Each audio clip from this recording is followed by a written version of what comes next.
Atos dos Apóstolos, capítulo de número 2, verso 44 em diante, deixa eu só fazer uma pequena reflexão aqui com vocês. A Igreja de Jesus não nasceu por acaso.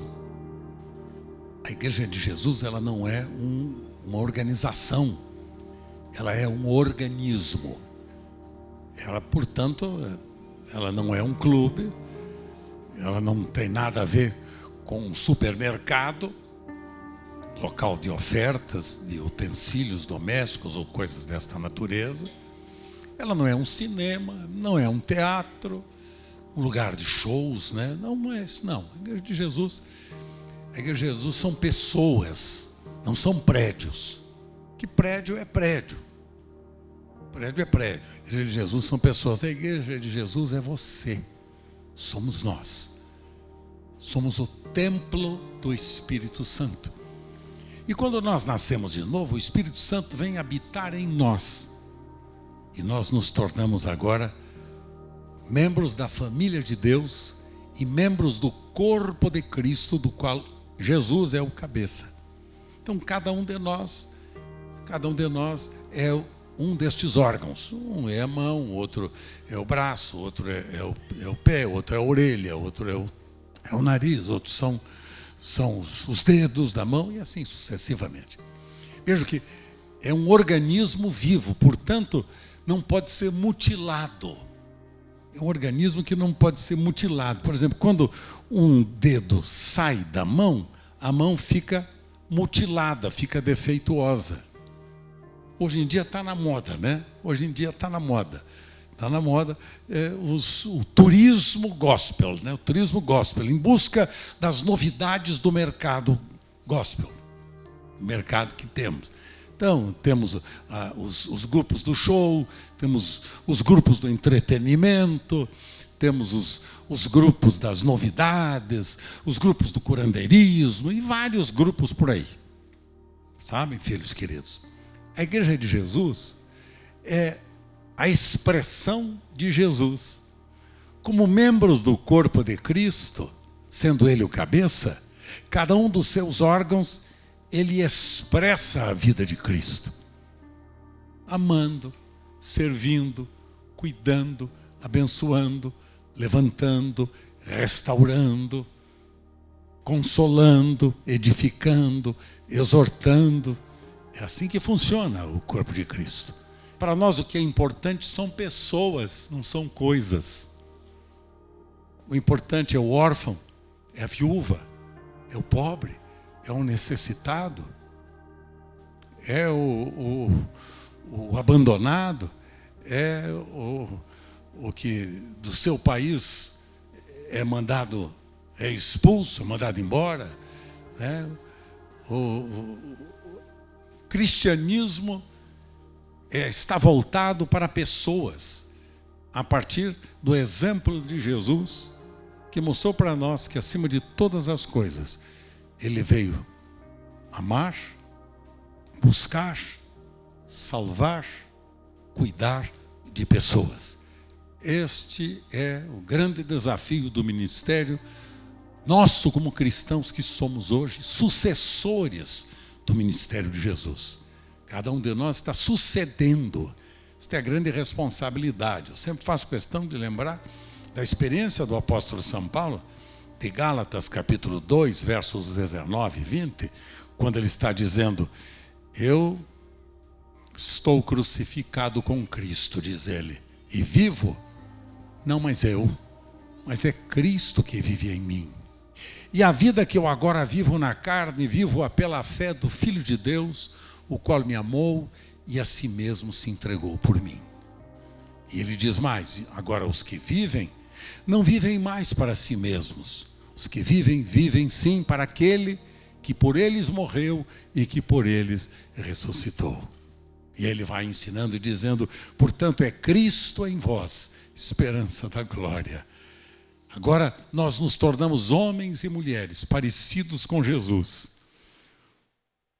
Não homens e mulheres que abandonaram a sua antiga religião e vieram em busca de outra religião nova, outra novidade religiosa. Não. quando as pessoas vêm ao reino de Deus, através do arrependimento, da confissão dos seus pecados, da sua entrega pessoal a Jesus, começa agora o Espírito Santo a trabalhar em nós, de tal forma que ele vai formando em nós a pessoa de Jesus. A pessoa de Jesus. Se você converteu-se há 10, 15, 20 anos, ou 1, 2, 3 anos, e você é igual ao que você era no passado, você não entendeu nada da experiência regeneradora que Jesus veio oferecer e manifestar. Ele faz de nós novas criaturas. Assim que se alguém está em Cristo, é nova criatura. É nova criatura. As coisas velhas, e eis que tudo se fez novo. Porque temos um cristianismo às vezes tão opaco, tão sem brilho, tão sem lustro, tão sem modelos, tão sem testemunho. Um cristianismo que o mundo ao nosso redor não tem muito interesse em conhecer, não. Porque o mundo ao redor fica dizendo, mas eles fazem igual os outros fazem. Eles brigam entre eles, eles falam mal uns dos outros, eles não são fiéis à esposa, ao marido, aos filhos, aos pais. Eles são infiéis nos seus compromissos do imposto de renda. Eles não pagam suas dívidas, seus compromissos.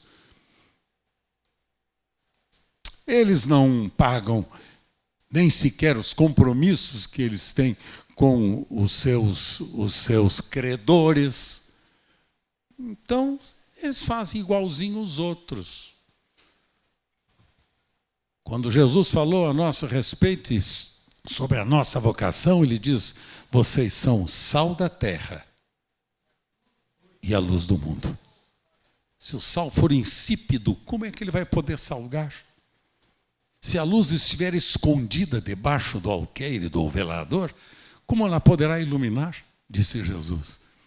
Então as pessoas esperam de nós que nós sejamos o que eram os nossos cristãos primitivos, da igreja lá em Jerusalém, que vou falar com vocês um pouquinho sobre ela. Eram aqueles tão parecidos com Jesus, que quando eles saíram de Jerusalém, por causa da grande perseguição que veio sobre eles, eles chegaram até Antioquia da Síria, uma região próxima ali de Israel. Chegaram até Antioquia da Síria. E quando eles chegaram naquela região, naquela cidade, as pessoas da cidade, quando os encontravam, quando falavam a respeito deles, as pessoas diziam, aí estão os cristãos. Porque a etimologia, a raiz da palavra cristão, quer dizer os parecidos com Jesus, os pequeninos cristos. Os pequeninos cristos. Aí estão os pequeninos cristos. Quem são eles? São tão parecidos com o Senhor deles, de quem eles falam, de quem eles pregam, a quem eles anunciam constantemente a nós. Veja como eles são parecidos com Ele. Seu estilo de vida, seu comportamento, sua vida de santidade, de justiça, de fidelidade, de amor. Dá uma olhada como eles são diferentes. Eles são cristãos, pequeninos cristos. Quando alguém perguntar qual a sua fé, qual a origem da sua fé, cuidado quando você disser, eu sou cristão, que a palavra cristão quer dizer parecido com Jesus. Sua esposa pensa que você é um cristão? Seu marido pensa que você é um cristão? Uma cristã? Seus filhos acham que você é um cristão? Seus pais acham que você é cristão? E os seus colegas de trabalho? Seus colegas de faculdade? Na escola?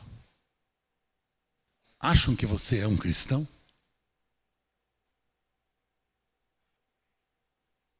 Por que estou lhes dizendo isto? Porque assim eu, com este sonho, com esse desejo, nasci para a fé. Foi assim que eu nasci para a fé.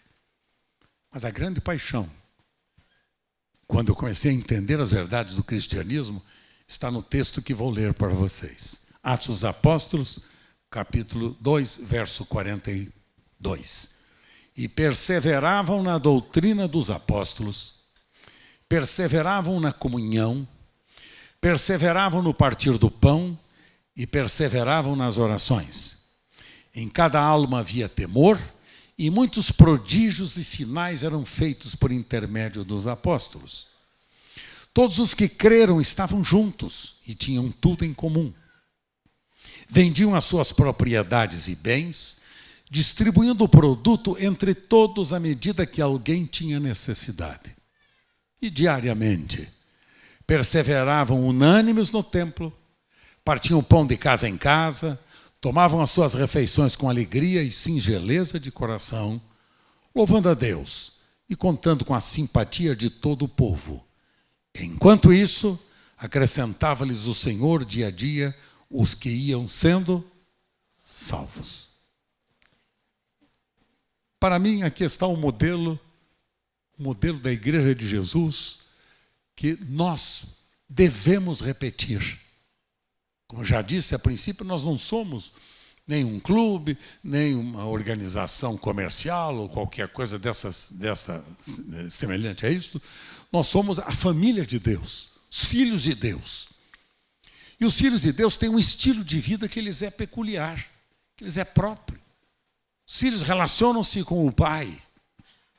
Os filhos têm relação de amor, de afeto, de carinho com o pai e recebem do pai, através do seu filho Jesus, toda a capacitação para, pelo poder do Espírito Santo, praticar e viver as verdades que o pai revela na sua palavra. Então diz a Escritura que aquele grupo que converteu-se em Jerusalém, o grupo que converteu-se lá, eram só numa mensagem pregada pelo apóstolo Pedro, mais de 3.000 pessoas se converteram. Mais de 3.000 converteram-se e começaram agora a conviver, começaram a andar juntos. Eles reuniam-se, não num prédio, reuniam-se no templo em Jerusalém, no templo israelita, mas não dentro do prédio, fora, porque eles não podiam entrar no templo. E eles, reunidos lá fora, diz a Escritura, que sendo cheios eles do Espírito Santo, começaram agora a ter a capacidade de viver a vida poderosa que Jesus lhes havia permitido viver. Eles agora cheios do Espírito Santo, eles começaram a viver uma vida que se assemelhava muito à vida de Jesus, a vida que agora o Pai havia planejado desde a fundação do mundo para aqueles que haveriam de crer nele. Então diz a Escritura que estes agora convertidos, que faziam parte agora deste grupo de homens e mulheres que haviam sido alcançados pelo poder da palavra, que haviam sido transformados pelo poder do Espírito Santo, que veio habitar em cada um deles, diz a Escritura, que estes agora, primeira coisa, perseveravam na doutrina dos apóstolos. A base da nossa fé é a doutrina, é a palavra de Deus, são as Escrituras. São os ensinamentos, os ensinos dos apóstolos, as verdades sobre arrependimento, fé em Deus, pecado, novo nascimento, regeneração, transformação, glorificação.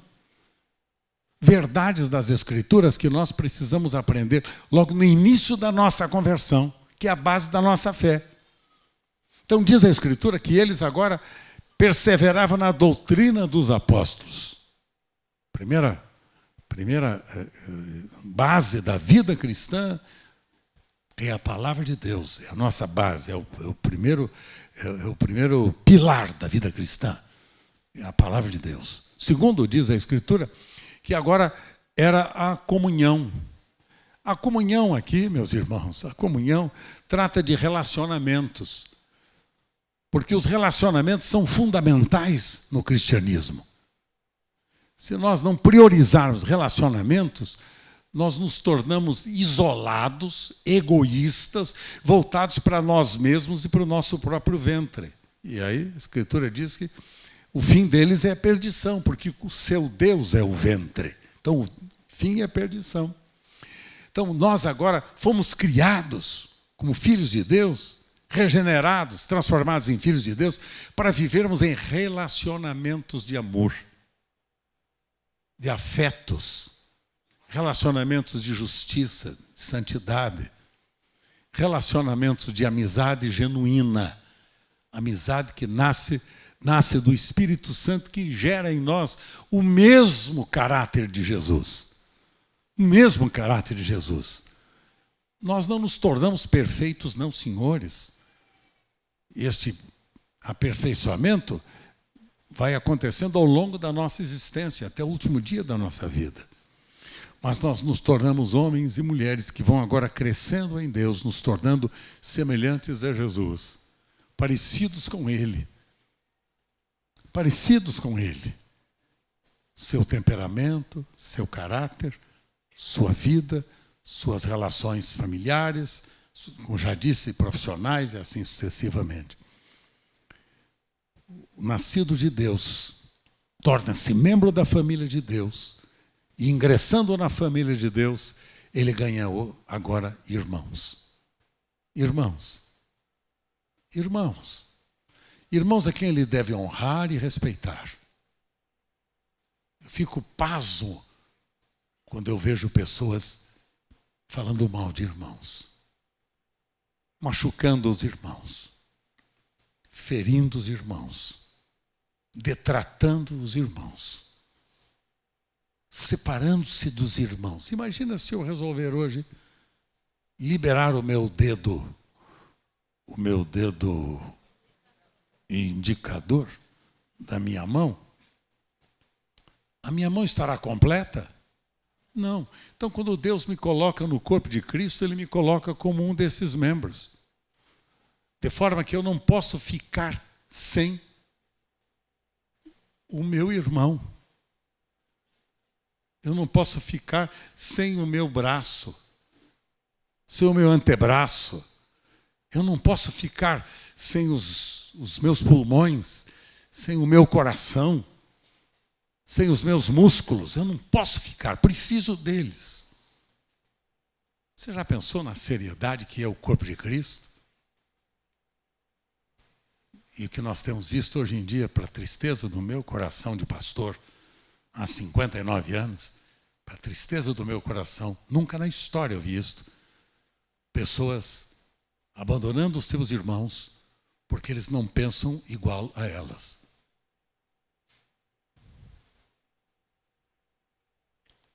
Abandonando os seus irmãos que não pensam igual a elas.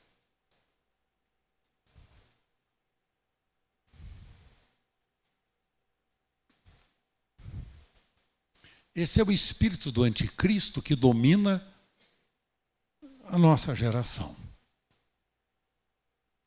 Este é o espírito do anticristo que domina esta geração.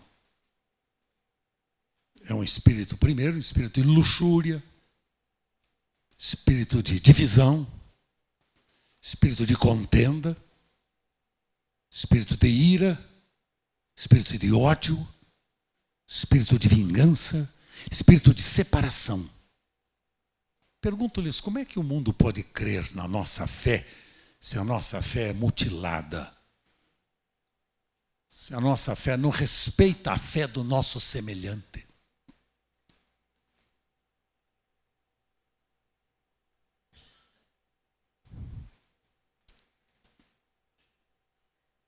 Se a nossa fé não nos leva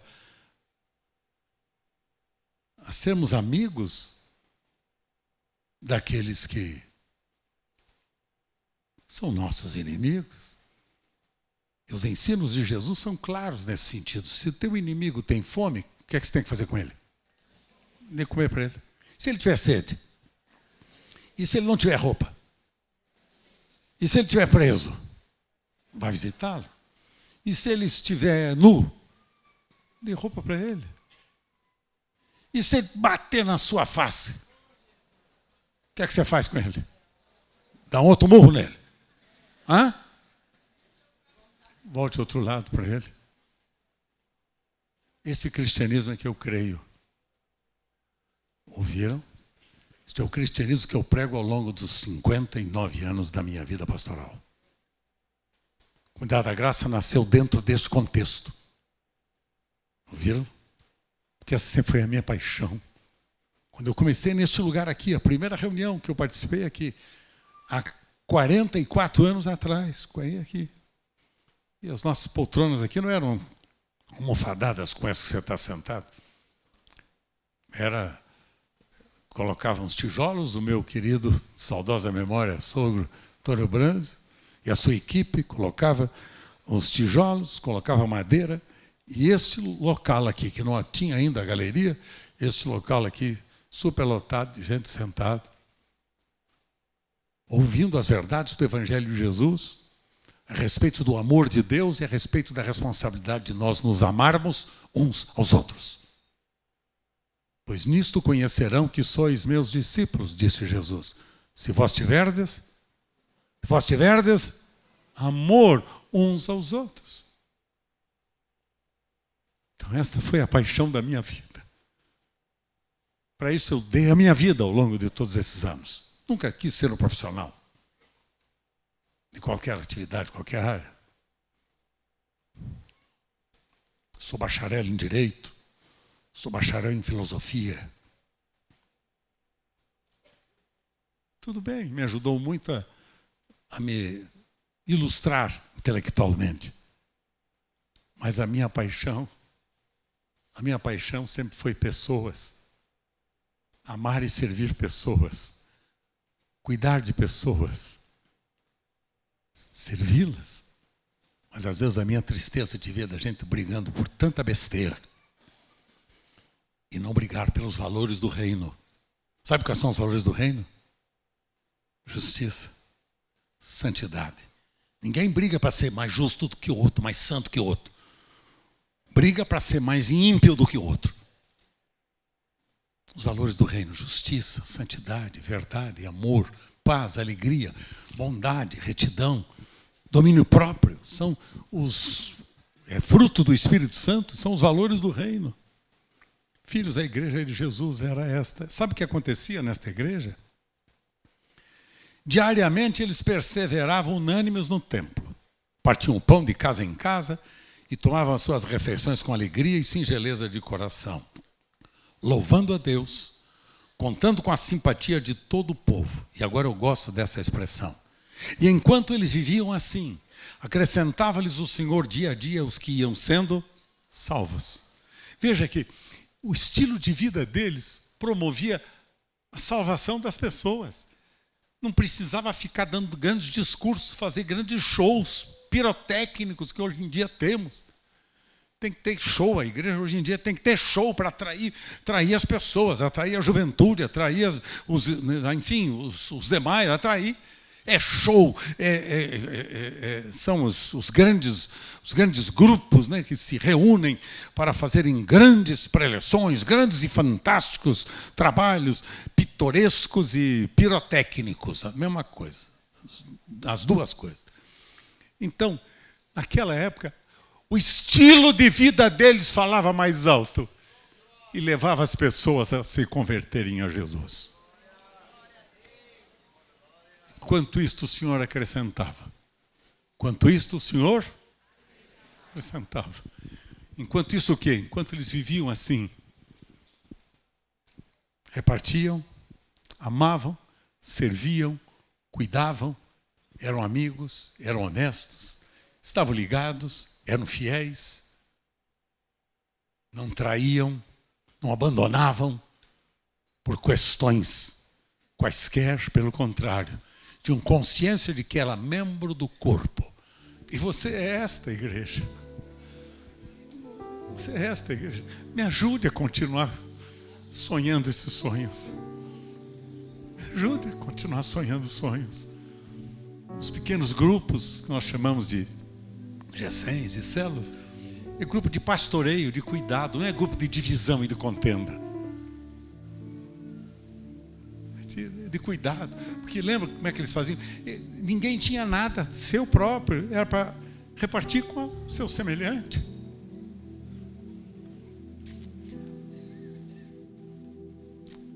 Filhos, esse é o sonho do coração de Deus, o sonho da minha vida, de um idoso de 80 anos, que continua amando ao Senhor, pregando o Evangelho, servindo a Deus. Continuo junto com você.